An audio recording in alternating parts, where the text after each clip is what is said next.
And now, it's time for another Dice Tower review with Tom Vasel. When I was a kid, one of my favorite things to play was Crossfire. If you're from the 80s, you will remember those shooting metal balls across the scene and that crazy commercial. Well, when I first saw this game, Rollet, first of all, I thought, that's big and that's heavy. But mostly, I thought, this looks like ye old-timey Crossfire. It's really what I thought, because in this game you roll balls and try to knock something into your opponent's side, which looked like before. Now, Crossfire was a fun game when I was a kid, but the problem with Crossfire was you would pull that trigger, and I would have this destroyed trigger finger syndrome when I was done, because you shot hundreds and hundreds of balls, and eventually you'd be shooting at the thing so fast, and the thing would move back and then move this way, and eventually one person would get tired, and that other person would win. And it was a silly, fun game. So I was curious, how would this one play? Let's find out.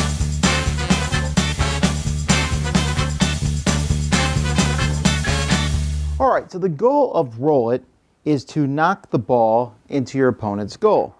All right, this board here is not a flat board. There's a little divot here in the middle, and the ball will sit in there at the beginning, but if the ball's hit at all, it's going to roll and naturally go towards the goal. These boards here, you can see that you can fit underneath them. There's going to be 3 metal balls.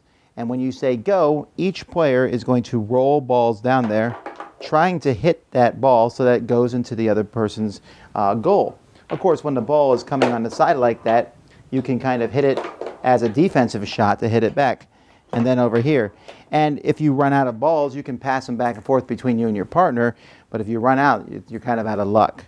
So what we're going to do now is we're going to show you a demo game. So I'm being joined by my 3 daughters, Melody, Amy, Holly. And we're each going to start with 3. Me and Amy are the reigning champions of this game currently. I believe that's true. So ready? Set. Go. Now what we're doing here, okay, so look, we won that. I didn't even roll any balls there. So there you go, there's yours. So it's 1-0. Let's try it again. Ready, set, go. So now the best way we found to play this is, well, man, we lost there. Okay, so it's 1-1. The best way we found to play this is for one person to play offensive and the other person is supposed to play defensive to hit them out. All right, 1-1. Ready, set, go.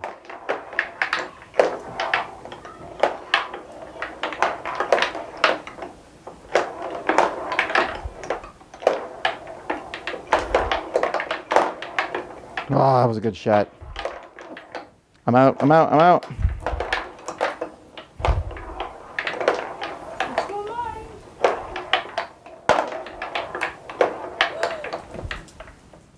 right, 2-1, and that's that. That's the game, 2 points. Games aren't actually 2 points, but that should give you a good idea of how Roll It works.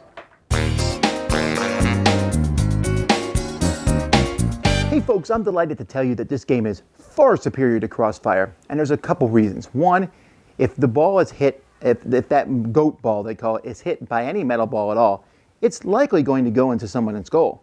It's likely going to go into someone's goal at all after the game starts.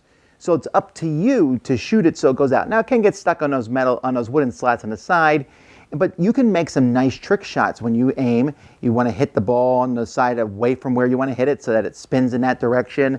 Like I said, with someone's offense and someone's defense, you can work together as a team.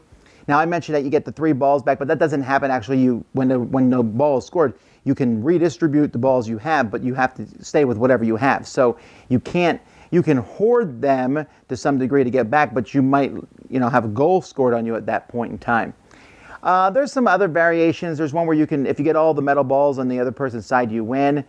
I don't really like that variation. They also have some silly rules like you got to high five the 2 people on both sides of you. That's to make sure you don't start with any balls in your hand when you begin. But for the most part, the game actually feels there's a semblance of skill to it. Yeah, sure, you want to do it as fast as you can, but you don't have hundreds of balls. There's 3 per person. So you got to shoot at it, and that ball comes. There really is enough time to react to it. It doesn't need to be trigger thing, and sometimes you want to let it get closer before you hit it. And as you play this more and more, you'll find that skilled shots will do really well. Now, yes, the game is big. Yes, the game is expensive. You're going to have to find a place to store it. But this is kind of an heirloom style game. But it's one I think that's really well done. when this kind of game excites me, at the beginning I said, ye old time Crossfire, right? But that works here. This is the kind of game that I would play instead of playing maybe Crokinole or something like that. This one works in that kind of situation. This is a game at conventions or maybe on your dining room table, or one that you bring out when, hey, we're getting together, the kids, instead of playing ping pong, we'll play something like this. So certainly it's going to be a decision to make if you buy a game this big. Not everyone's going to have room for it. Not everyone's going to want to have something that large around. But I think it might be worth it for many people, especially families. This one has already seen a lot of play in our family. I like it a lot. That's Rollet. Dice Tower Judgment. Excellent! Thanks so much for watching the Dice Tower videos. Find more great videos and reviews, as well as our top-rated audio podcast at Dicetower.com. You can also find other great shows at Dicetowernetwork.com. I'm Eric Summerer, and you've been watching The Dice Tower. The Dice Tower is sponsored by Cool Stuff Inc., where you can find great games for great prices. Cool stuff in stock. Check them out at CoolStuffInc.com. Shut the door.